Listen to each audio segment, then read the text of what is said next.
ए मूर्ख, तू इस मनुष्य शरीर को प्राप्त करके चाहे जितना धन कमा ले, चाहे जितना भोग भोग ले, यहां से खाली हाथ जाएगा। तेरे नेत्र बस रूप देखने में, इंद्रियां भोगों में, शरीर नाना प्रकार की वासनाओं में लगाए हुए हो, क्या तेरे हाथ लगेगा? नरदेह मिदम बहु साधना कम। अरे बहुत प्रकार की साधना करके इसको पावन करके भगवत प्राप्ति कर ले, इसलिए मानव देह मिली हुई है। किनको भगवत प्राप्ति होती है? कैसे आचरण होते हैं जिनसे भगवत प्राप्ति होती है? बोले भगवत साक्षात्कार के लिए ये बातें अवश्य होना चाहिए। पहला, गुरु चरण आश्रय। दूसरा, गुरु मंत्र नाम का अनुष्ठान। तीसरा, गुरु की आज्ञा के अंतर्गत साधु सेवा। चौथा, भजन में प्रतिदिन उत्साह बढ़ाना और दुखों को धैर्यपूर्वक सहना। मंत्रानुष्ठान, नामानुष्ठान, संत सेवा, उत्साह, धैर्य, ये गुरुदेव के शासन में रहकर पक्का भगवत साक्षात्कार हो जाएगा, यदि गुरुदेव के शासन में रहकर अहंकार न करे तो। अगर गुरुदेव का शासन न स्वीकार करे तो ये साधन करते हुए अहम पुष्ट हो जाएगा और किसी न किसी महापुरुष का अपराध बन जाएगा, जिससे आपका भजन निष्फल हो जाएगा, भगवत साक्षात्कार नहीं हो पाएगा। इसलिए मंत्रानुष्ठान, नाम जप का अनुष्ठान, गुरु सेवा, संत सेवा, उत्साह, धैर्य, ये सब गुरु अनुशासन में करे, गुरु आज्ञा। आज संत सेवा का भाव है, आपकी अनुमति हो, आज्ञा हो, आज ये अनुष्ठान, आज ये भाव, हर बात अब जो कहां करें हम सोई, आयुष लिए चले निजदासी। पहला। दूसरा,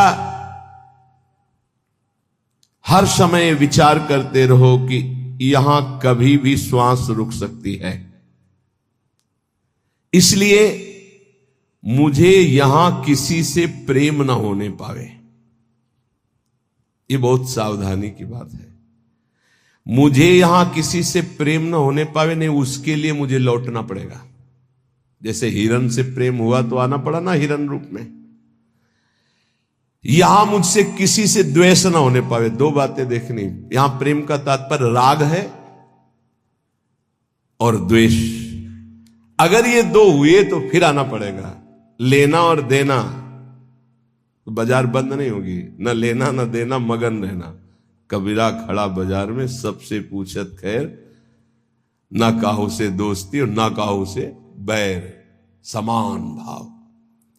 तीसरा, ये भगवत प्राप्ति के लिए अत्यंत अनिवार्य है। पहला है गुरु प्रदत्त मंत्र, गुरु आज्ञा से ही संत सेवा, मंत्रानुष्ठान, नाम जप अनुष्ठान, उत्साह और धैर्य।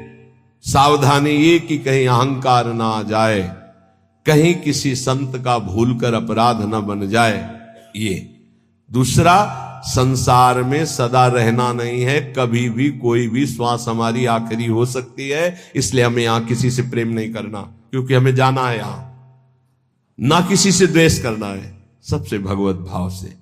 तीसरा, हमें प्रभु की प्रगट सेवा करके मानसिक सेवा में प्रवेश पाना है।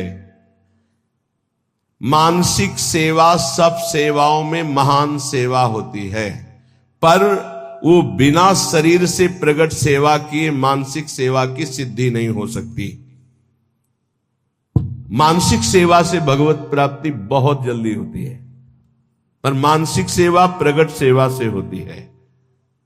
चौथा, सब साधनों में सर्वश्रेष्ठ साधन और साध्य नाम पाया गया है। नाम, जो चलते फिरते, उठते बैठते, खाते पीते, हर समय नाम जप करता रहता है। 24 घंटे चेतना जब है तब नाम चल रहा है। ये नाम जप का अभ्यास अंत समय के लिए किया जाता है। कि जब हमारा आखिरी समय हो तो नाम जब हमारे हृदय में गूंज रहा हो। जीवन भर आप अभ्यास करो, अंतिम समय भगवान तुम्हारा अभ्यास बन जाएंगे, अंतिम समय भगवान स्मरण बन जाएंगे। ये बड़ा आनंद का विषय होता है जब कोई भयावह परिस्थिति आती, कष्टपूर्ण, और उस समय जब देखो कि मंत्र नाम चल रहा है, प्रिया जो मुस्कुरा रहे, बड़ा शीतल हृदय रहता है ठीक है, बिल्कुल ठीक है, कनेक्शन सही है। उस समय हाय हाय मच जाए, प्रभु को भूल गए, संकट परिस्थिति, विपत्ति परिस्थिति आई या कोई भयानक परिस्थिति, फिर तो गड़बड़ है। ये अभ्यास भजन का 24 घंटे किस लिए किया जाता? अंतिम समय के लिए। अंतिम समय निकल जाए, राधा कृष्ण हरि, बात बन गई। जब कोई जीवन भर अभ्यास करता है, ध्यान से सुनना, तो अंतिम समय उसका स्मरण भगवान बनते हैं। भगवान में अनन्य भाव आ जाना, बस बिल्कुल भगवत साक्षात्कार होने वाला ही है। ये अंदर की बात है, जबान की नहीं है। अंदर से अनन्यता केवल अपने आराध्य देव की अब दर्शन होने वाले ही है। शरणागति का मर्म है पूर्ण आत्मसमर्पण। ये आत्मसमर्पण बिना गुरुदेव के नहीं होता। आत्मसमर्पण करना भी हमको नहीं आता, वो गुरुदेव की कृपा से होता है। प्रभु प्रेम के सब साधन एक तरफ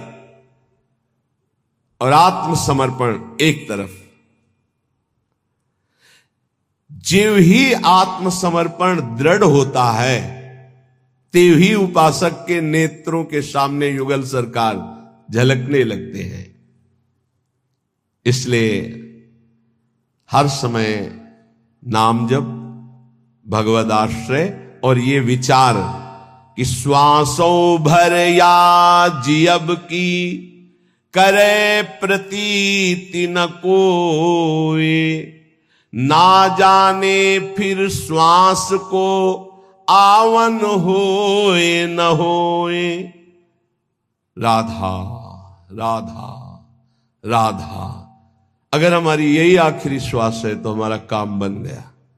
आखिरी श्वास किसे कहते हैं समझना। जैसे हम बोले राधा, अब हम बोलने लायक नहीं रहे, 4 दिन जिए तो ये हमारी आखिरी श्वास मानी जाएगी। क्योंकि 4 दिन हम मूर्छित पड़े रहे, हमारे द्वारा कोई सत्कर्म या असत्कर्म नहीं बना, आखिरी शब्द था राधा, तो उस विधान के अनुसार उसका आखिरी शब्द उसका परम कल्याण कर देगा। श्वासों भर या जियन की करे प्रतीति न कोए। एक श्वास और जीऊंगा इसका विश्वास नहीं है।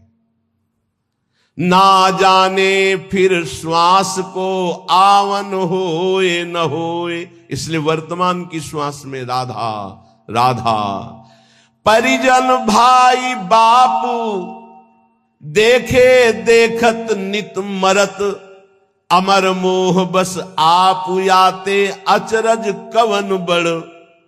तुम देख रहे हो सब जा रहे हैं, क्या तुम नहीं जाओगे? तो हर श्वास को सार्थक क्यों नहीं कर रहे हो? सोई निषिद्ध अरुत्याज सो जाते बिसरे नाम। वही निषिद्ध है, वही त्याज्य है, वही दुश्मन है जिसके संग से नाम भूल जाए। त्याग सूत्र ये राख मन विधि जपिबो हरि नाम। सबसे बड़ी विधि है नाम निरंतर चल रहा है। सबसे बड़ा निषेध है जिस व्यक्ति वस्तु स्थान के संग से नाम छूटे उसको त्याग दो, उसका संग मत करो। जाके संग को मति मति उपजय करत भजन में भंग, तजोरे मन हरि विमुखन को संग। जीने को फल पी तब ही जब 8 पहर तब नाम, पी तेरो सुमिरन बिना जीवो कौने काम। प्यारे, तेरे जीवन का परम लाभ यही कि हर समय तेरी जिह्वा से नाम चलता रहे। यदि नाम नहीं चल रहा तो तेरा जीना बेकार, किस काम का जीना। इसलिए कुछ प्रश्न हैं बहुत उत्तम, जिनके सारांश में उत्तर हैं, जो हमारे परमार्थ में बहुत सहयोगी हैं। दीनता और नम्रता भगवान को बहुत प्रिय है, इसका क्या लक्षण है? तो बोले जिसके अभिमान का संपूर्ण अभाव हो चुका है, उसी में दैन्यता और नम्रता आती है। दैन्यता और नम्रता भगवान को बहुत प्रिय है, इसका क्या लक्षण है?